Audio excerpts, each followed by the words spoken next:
বৈশাখে নতুন নিয়েছে নিরিমি, দেখো আর একটা তো পড়েনি। আর এখন মার্কেট করে আসলাম, এখন খাচ্ছি জিলাপি।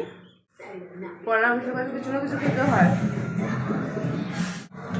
নিয়ে আসলাম চিকেন, রান্না করবো, জিলাপি খাচ্ছি। আর নতুন জামা পরে নিয়েছে।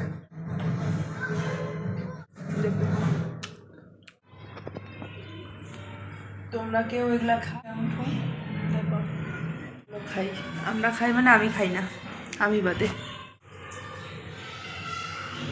এগুলো এর ফেভারিট হচ্ছে চিকেন। এটা ধুতে হবে এখন। চিকেন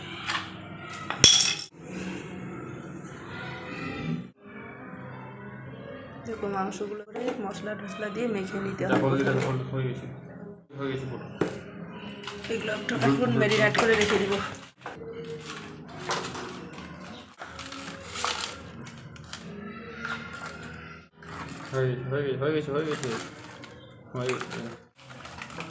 সব কিছু মশলা দিয়ে মিক্স করে ম্যারিনেট করে রেখে দিব। তেল দিব একটু।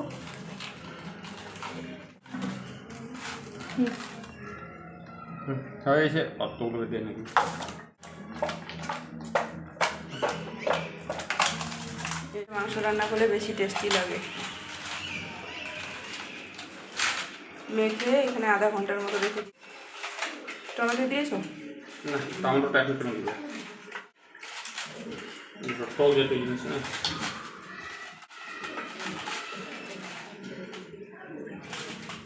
কতটা মাংস আছে?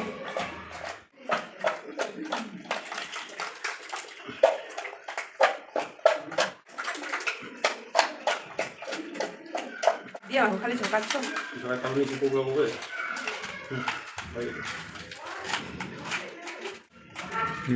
রেখে দিব। ওটার জন্য একটু ম্যারিনেট করে রেস্ট করতে দিতে হয়। পয়লা বৈশাখ না, তার জন্য পয়লা বৈশাখে খেতে হয়।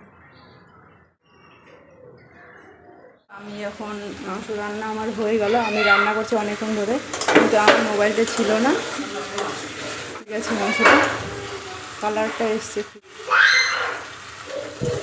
কারেন্ট নেই, কী করবো, দুর্ভাগ্য। রবিবার করে কারেন্টই থাকে না, কারেন্টই নেই। ভাগ্যিস মশলাগুলো আগে করে নিয়ে রেখেছি 11টার দিকে। আমি না মশলাগুলো আগে করে রেখেছি, কারণ জানি কারেন্ট থাকবে না।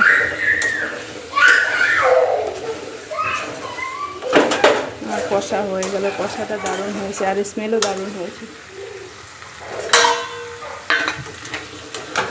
আসবে না তাহলে?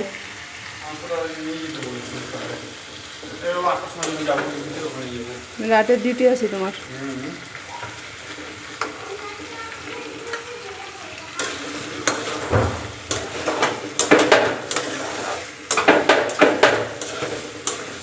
জল ঢেলে দিব এখন।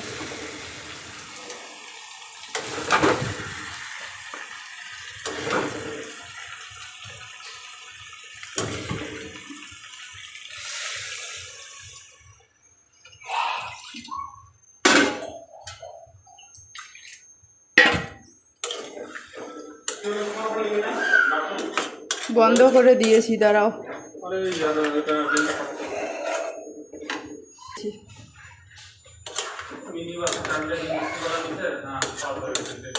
কি কি হয়েছে?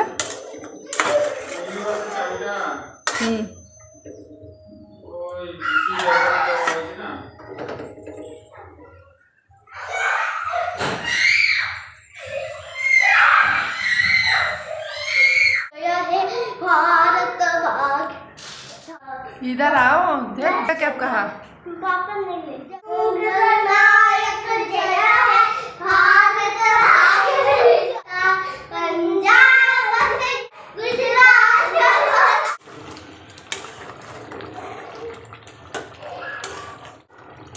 তোমরাই বলো কালারটা কেমন হয়েছে।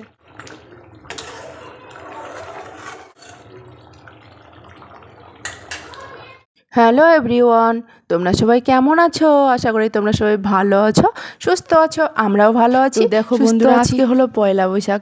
তো পয়লা বৈশাখে নতুন সালে নতুন বছরে একটা ভিডিওর সঙ্গে তোমাদেরকে সাথে নিয়ে আবারও চলে আসলাম তোমাদের সামনে। তো নতুন বন্ধু পুরনো বন্ধু সবাইকে জানাই আমি অনেক অনেক নববর্ষ ও শুভেচ্ছা জানিয়ে আমার ব্লগটা স্টার্ট করছি নববর্ষের। তো তোমরা সবাই তো নববর্ষ তোমাদের কেমন কাটলো? তোমরা সবাই তো ভালো আছো নববর্ষতে? আমরাও ভালো আছি। তো দেখো আমাদের খাওয়া দাওয়া কমপ্লিট হয়ে গেল। এবার আমি কি করছি জানো? তোমরা আবার ভাবো না নববর্ষের দিন খাওয়া দাওয়া করে তারপরে আবার ঘর পোছা লাগাচ্ছি, কিন্তু পোছা লাগা আমার একবার হয়ে গেছে অলরেডি। এটা খাওয়া দাওয়ার পরে আরেকবার পোছা লাগাচ্ছি, কারণ চিকেন রান্না করেছি। তো চিকেন রান্না করলে কী হয় বলো তো, গোটা ঘর একদম মানে কীরকম জিনিস হয়ে যায়। তো পরে আর পরিষ্কার না করলে ভালো লাগে না। তো তোমরা না পুরো ভিডিওটা নো স্কিপ করে কন্টিনিউ দেখো। নববর্ষের দিন আমার এমন দুটো জিনিস মানে আমার কাছ থেকে চলে গেল, মানে খুবই। আমার একটা ছিল বার্থডে, নববর্ষের দিন 14ই এপ্রিল আমার বার্থডে। তোমরা সবাই আমাকে উইশ করো পরে, যেহেতু বললাম তোমাদেরকে, আমি দিয়ে দিয়েছি মোবাইলেও আবার কমিউনিটিতে। তো তোমরা যারা যারা জানো, আমার ভিডিওটা যদি না দেখো বন্ধুরা তাহলে তোমরা বুঝতে পারবে না। কন্টিনিউ দেখো লাস্ট অবধি কী হতে চলছে আর কী হয়েছে, তোমরা দেখো তাহলেই বুঝতে পারবে। তো এখন তো অবধি প্রথমের দিকে তো ভালোই গেল, আবার দেখো। আর একটা দুঃখের বিষয় আছে ওর, আজকে নাইট ডিউটি লেগেছে। তো ভাগ্য খারাপ, আজকে আমার বার্থডে আবার নববর্ষ আবার ডিউটি। দেখো আবার মানে রাত্রে এমন ভাগ্য, দেখো নববর্ষের দিন আর আমার বার্থডে। এতদিন ধরে নাইট ডিউটি ছিল না, নববর্ষের দিনে ওকে ডিউটিতে লেগে গেল নাইট ডিউটি। তো কার মনটা ভালো লাগে বলো তো? তাই আমি ওকে বলছি বিকালে একটু শুয়ে তাই তোমাদের সঙ্গে একটু শেয়ার করলাম। সারাদিন তো কোনো উইশ করেনি, তাই এখন উইশ করছে।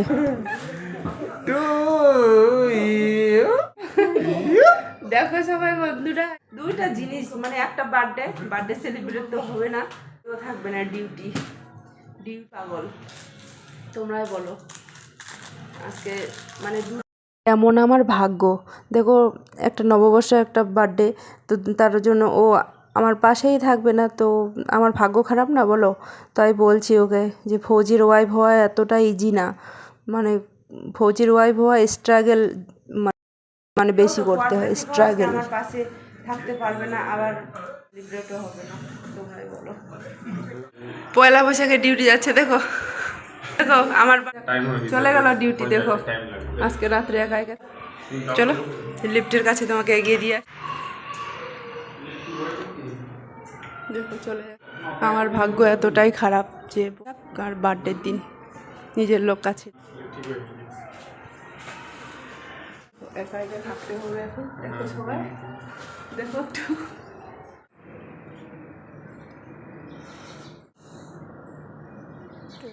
ডিউটি থেকে কালকে গেছিল ডিউটিতে। দেখো তারপরের দিন সকালবেলা 8:30টার দিকে চলে আসলো। আজকের ভিডিওটা তোমাদেরকে কেমন লাগলো কমেন্ট করে জানিয়ে দিও, আর সাবস্ক্রাইব